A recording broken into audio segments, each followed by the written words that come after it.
Bismillahirrahmanirrahim. Assalamualaikum warahmatullahi wabarakatuh. Masih bersama karduk.com.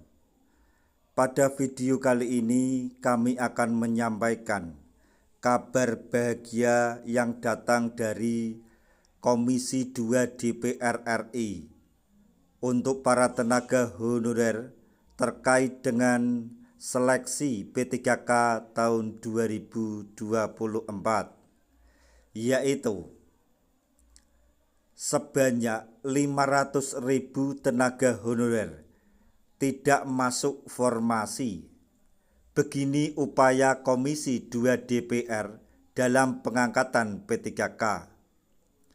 Untuk mengetahui lebih detailnya silahkan simak video ini sampai selesai. Tapi sebelum kami lanjutkan, bagi rekan-rekan yang baru menemukan channel ini, tekan like dan subscribe-nya, dan juga tekan lonceng notifikasinya supaya nanti bisa mengetahui informasi terbaru terkait dengan seleksi P3K dan pengangkatan tenaga honorer menjadi ASN P3K tahun 2024.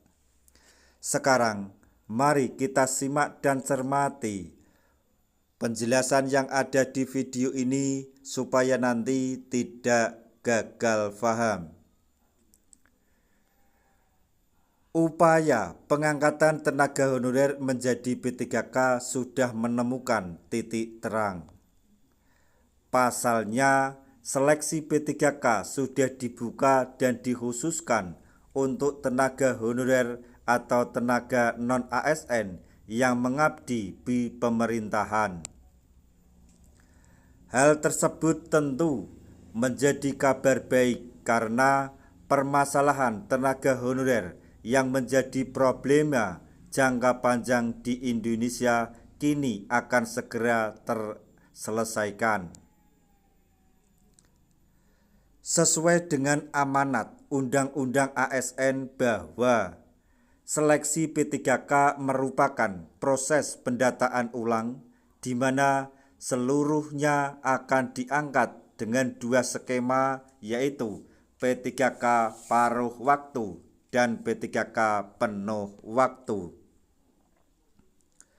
Meskipun begitu, anggota Komisi 2 DPR RI Mardani Alisera menyatakan bahwa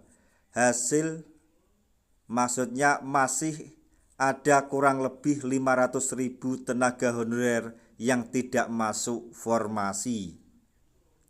Hal tersebut dikarenakan adanya sejumlah daerah yang tidak membuka formasi dikarenakan keterbatasan anggaran.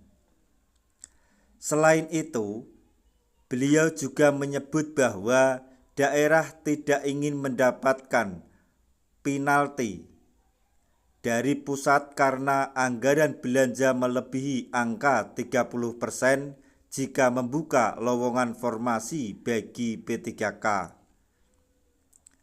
Hal tersebut yang akan diperjuangkan oleh anggota Komisi 2 DPR untuk mendatangkan Menteri Keuangan dalam rapat pengangkatan tenaga honorer menjadi P3K agar meningkatkan batas anggaran belanja daerah beberapa tahun ini untuk mengangkat tenaga honorer.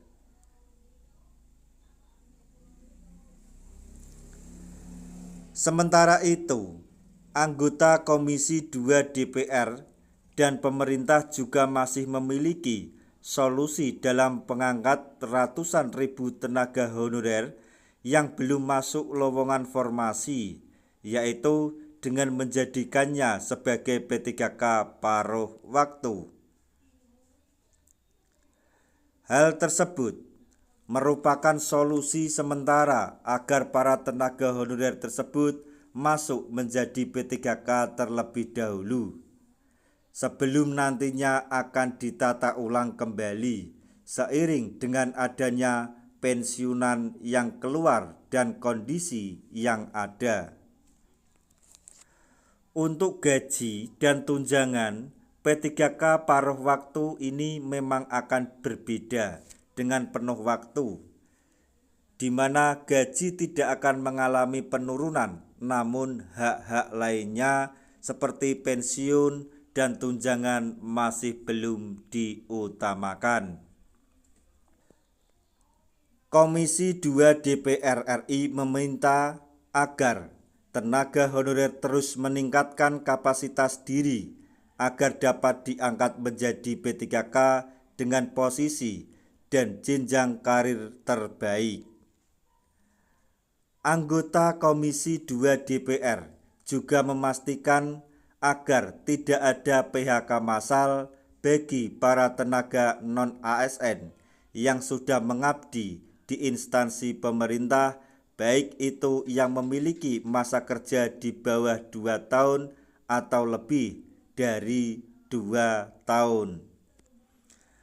Kita berdoa saja apapun kebijakan yang nanti dikeluarkan oleh pemangku kebijakan, yaitu pemerintah melalui Kemenpan RB dan DPR RI melalui Komisi 2 DPR RI, selalu berpihak kepada tenaga honorer, dan tenaga honorer akan segera mendapatkan hak-haknya, yaitu hak menjadi ASN dan mendapatkan kesejahteraan yang layak.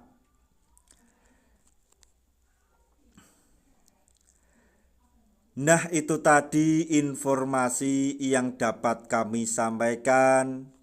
Informasi yang datang dari Menpan RB dan Komisi 2 DPR RI untuk para tenaga honorer terkait dengan seleksi P3K dan pengangkatan tenaga honorer menjadi ASN P3K di tahun 2024, yaitu sebanyak 500.000 tenaga honorer yang tidak masuk formasi. Begini upaya Komisi 2 DPR dalam pengangkatan P3K. Semoga informasi ini dapat bermanfaat bagi rekan-rekan tenaga honorer semuanya. Di akhir video kami mengucapkan banyak terima kasih. Wassalamualaikum warahmatullahi wabarakatuh.